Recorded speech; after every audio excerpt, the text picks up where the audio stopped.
प्रिय साथियों, आज मैं केवल एक शिक्षक के रूप में नहीं, बल्कि उन लाखों छात्रों के आवाज के रूप में आपके सामने खड़ा हूं, जो अपने सपनों को साकार करने के लिए दिन रात मेहनत करते हैं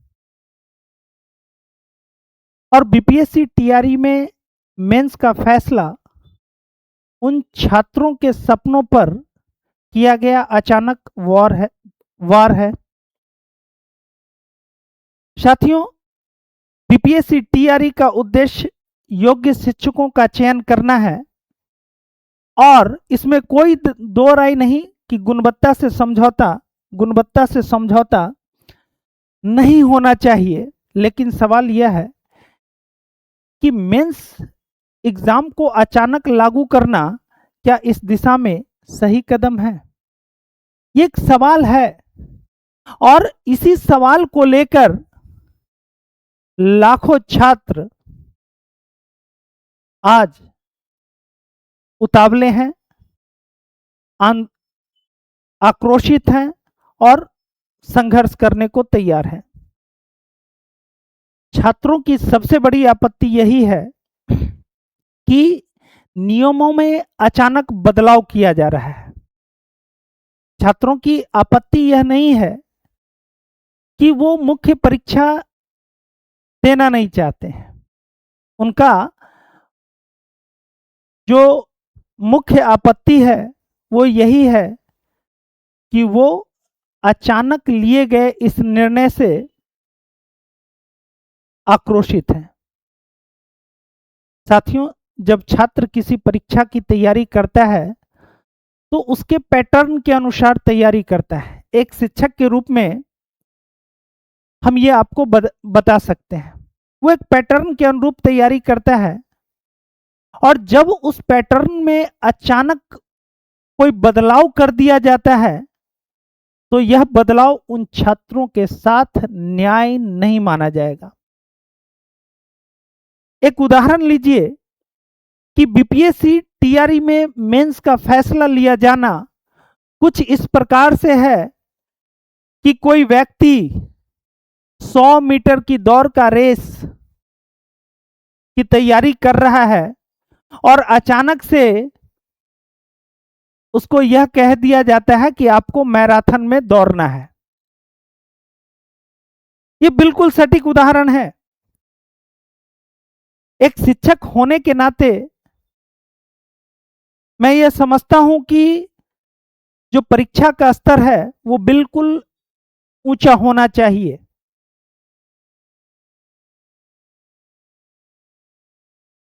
अधिक से अधिक योग्य शिक्षकों का चयन होना चाहिए, लेकिन यह जो प्रक्रिया है वो बिल्कुल पारदर्शी होना चाहिए, न्यायपूर्ण होना चाहिए।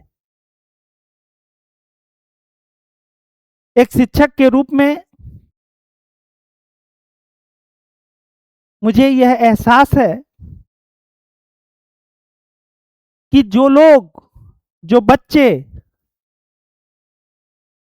सालों से इस बीपीएससी टीआरई के इंतजार में प्रतीक्षारत हैं और जिन्होंने एक पैटर्न के अनुसार अपनी तैयारी की है, उनके सामने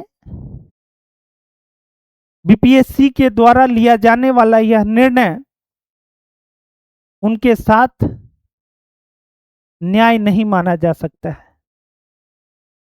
एक शिक्षक के रूप में हमको यह एहसास है कि जो ग्रामीण और आर्थिक रूप से कमजोर बच्चे हैं, ग्रामीण क्षेत्र के और आर्थिक रूप से कमजोर बच्चे हैं, उनके लिए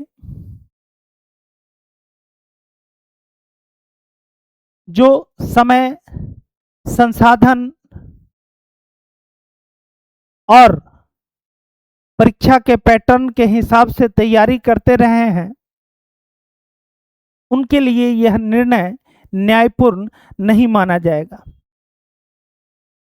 जो ग्रामीण परिवेश के बच्चे हैं, जो आर्थिक रूप से कमजोर बच्चे हैं, जो पटना, दरभंगा और बिहार के अलग अलग शहरों में रह के आर्थिक चुनौतियों का सामना करके, कठिनाइयों का सामना करके तैयारी कर रहे हैं उनके लिए यह निर्णय न्यायपूर्ण नहीं माना जाएगा। हम एक शिक्षक के रूप में यह भी नहीं कहते हैं कि बीपीएससी के द्वारा लिया जाने वाला यह निर्णय अर्थात मेंस को लागू करना, टीआरई मेंस को लागू करना एक गलत निर्णय है, हम ये भी नहीं कहते हैं।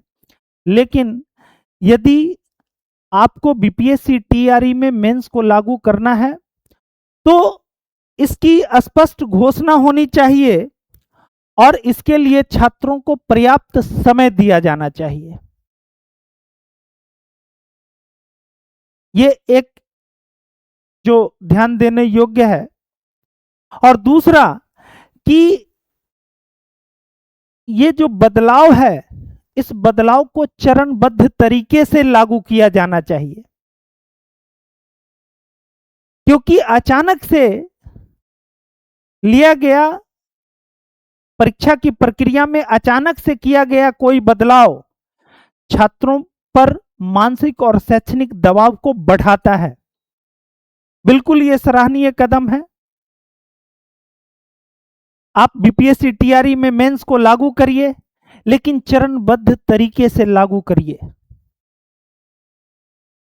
अचानक से जो ये बदलाव है ये अनावश्यक रूप से छात्रों पर मानसिक दबाव बढ़ा रहा है, शैक्षणिक दबाव को बढ़ा रहा है।